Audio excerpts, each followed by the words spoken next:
This episode is brought to you by Viticulture International Academy, the toughest Italian wine program. 1,000 candidates have produced 262 Italian wine ambassadors to date. Next courses in Hong Kong, Russia, New York, and Verona. Think you make the cut? Apply now at viticultureinternational.com.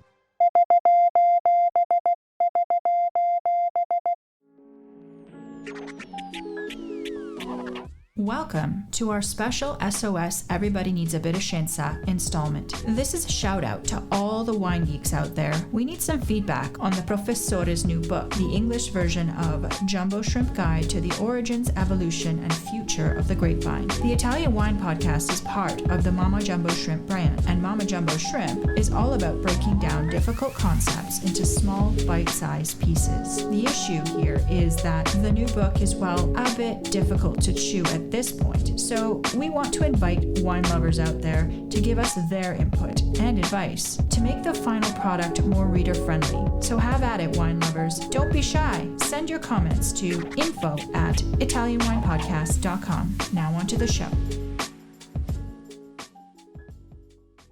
Hello, everybody. My name's Stevie Kim, and this is a special edition to Everybody Needs a Bit of Scienza. I think Joy did a small intro to explain what this is all about. So yes, this is Italian Wine Podcast, and we have a special guest today. His name is Richard Hough. Hough. How do you spell that? That's Hough.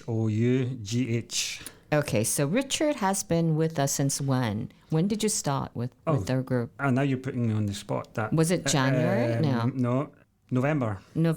Okay, so he's been with us for a few months. He's still here. He hasn't escaped yet. He's been coming to work every day since, and we have asked him to translate the latest book from Professor Attilio Scienza. So first of all, what do you do, Richard? What do you do here? Well, I mean, I'm a copywriter, I suppose, so my job is translating documents, PR, preparing social media materials in English. Okay, so what about that? That sounds really boring. Well, I'm sorry about that. How long have you been in Verona? I've been in Verona for 10 years, actually, probably just over 10 years, in fact. And where are you from originally? I'm originally from Glasgow.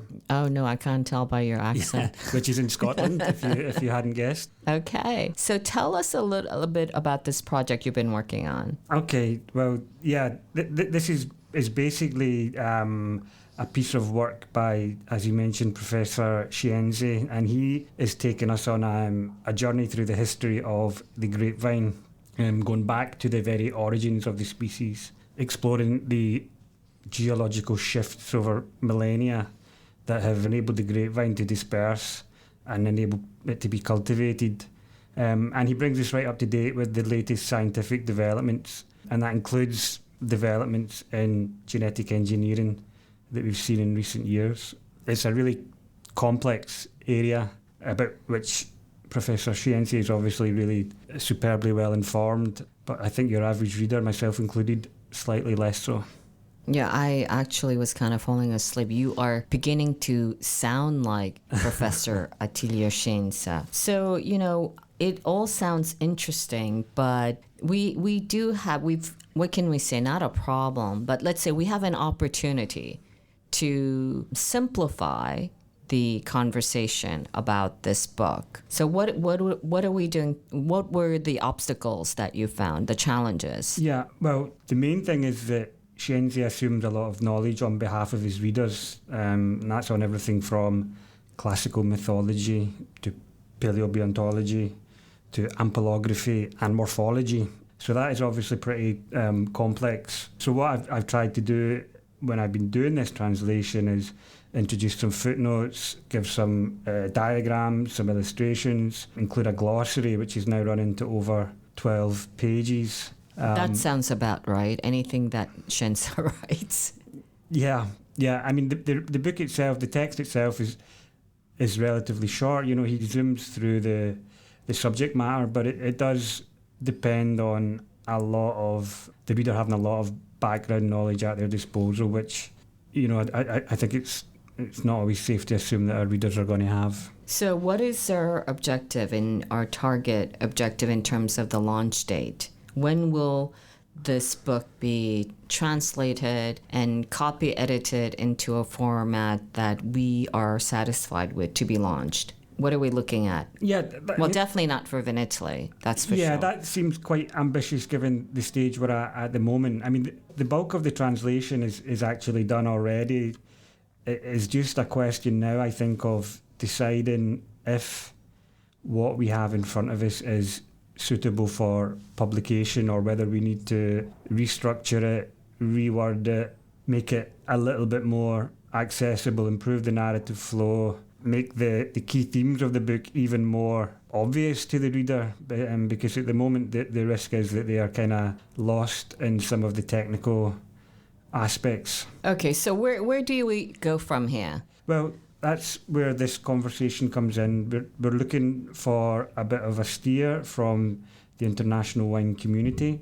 So this is an outreach episode, right? Yes, exactly. So we want to know, is this a subject that the community is interested in? And if so, in what format? Would they prefer Scienza's original text, but with footnotes and a glossary to help them? Or do we need to go back to the drawing board and make something a little bit more accessible? We've also discussed in-house the possibility of doing an audio format. Yeah, maybe we can release them in audio format initially. Perhaps as a sleeping aid, maybe? Yeah, exactly. And also maybe just practical things like the use of diagrams, graphics and illustrations. How can we use them to help improve the narrative? So we'd really like to hear from listeners, because there is an important story to be told here, but we want to get it right. All right, so you mentioned this important story, and one of the main themes of the book is the question of racism. This is the reason why I was so attracted to this topic and this book, if you will, right? So can you tell us just briefly, how does the book tackle this issue? Yeah, I mean, on top of all the geology, biology and mythology comes this murky topic of race.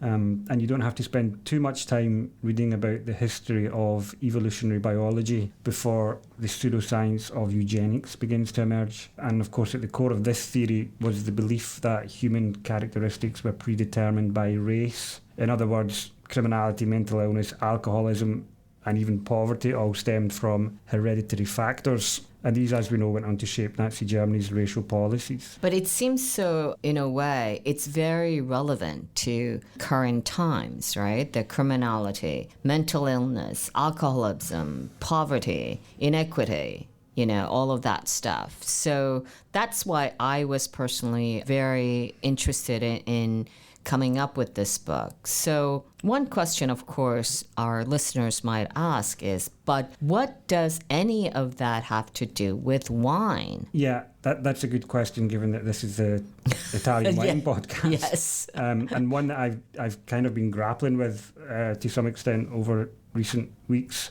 I mean, if I understand Scienza correctly, he's arguing that the human species has gone through this evolutionary process, that the concept of race has no biological basis, but that race is basically a cultural and environmental construct. And so the characteristics that we use to identify a particular race, skin colour, shape and colour of the facial features, etc., reflect a process of genetic adaptation. Wine's coming, hold on. And Scienza believes that a similar kind of analysis can be formed on the genus vitis, which is the Latin for the grapevine. So there's a similar story to be told about the evolutionary process that led us to the current species that we know as the grapevine. So I do want you to start reading some of the excerpt, but I mean, that all sounds terribly interesting, but is there anything that makes the whole discussion a little more relatable, contemporary?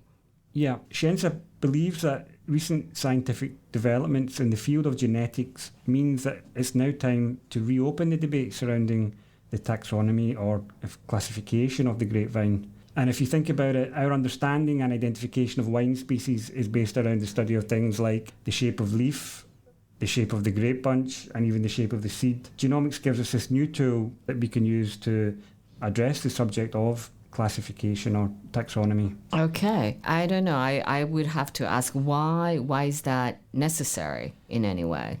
Well, this concept of the purity of the European vine is one that the French wine establishment in particular has been clinging on to for centuries. Yeah, go figure. Never knew that. Hello. And in the scientific community, the shared origin of the American and the European species of vine is still a very divisive issue. So in a way, genomics has reopened that whole discussion. And then, to bring it even more topical, even more up to date, the whole arguments around climate change and pandemic diseases becoming increasingly big issues facing the wine producers. The question of hybrids, genetic engineering will become increasingly important as the search for the perfect grape continues. An understanding of the complex history, science and ethics behind genetics is going to be really helpful, and that, we hope, is where this book could be useful. Okay, so we are well into more than 10 minutes of our introduction. So what I'm going to do is stop here for now. And on the next episode, Richard Richard Hoff will be reading an excerpt from Professor Scienza's new book. We still haven't come up with a title yet, but it's about racism in wine grapes and vine genetics. So that is all for now. Signing off for Everybody Needs a Bit of Scienza, a special edition, if you will, to kind of open the discussion with our community, our listeners, to help us try to navigate through how to better format this type of and design this book so that it is readily accessible and digestible for all readers. That's it. Chin Chin with Italian Wine Podcast. And don't forget to follow us on social media. We're on TikTok and we're on Pinterest. And we have actually a new YouTube channel, which is a video series. It's called Mama Jumbo Shrimp. Yes, don't ask why. Okay. And then, of course, Italian Wine Podcast on Insta, Twitter, and Facebook as well. Until next time, Chin Chin with Italian Wine People. Ciao, Richard. Ciao, thank you. Ciao, ragazzi.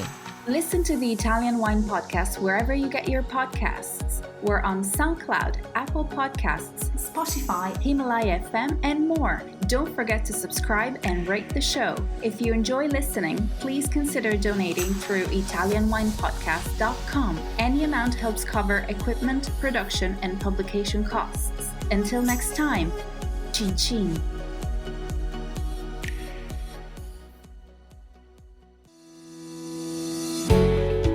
Guys, I'm Joy Livingston, and I am the producer of the Italian Wine Podcast. Thank you for listening. We are the only wine podcast that has been doing a daily show since the pandemic began. This is a labor of love, and we are committed to bringing you free content every day. Of course, this takes time and effort, not to mention the cost of equipment, production, and editing. We would be grateful for your donations, suggestions, requests, and ideas. For more information on how to get in touch, go to ItalianWinePodcast.com.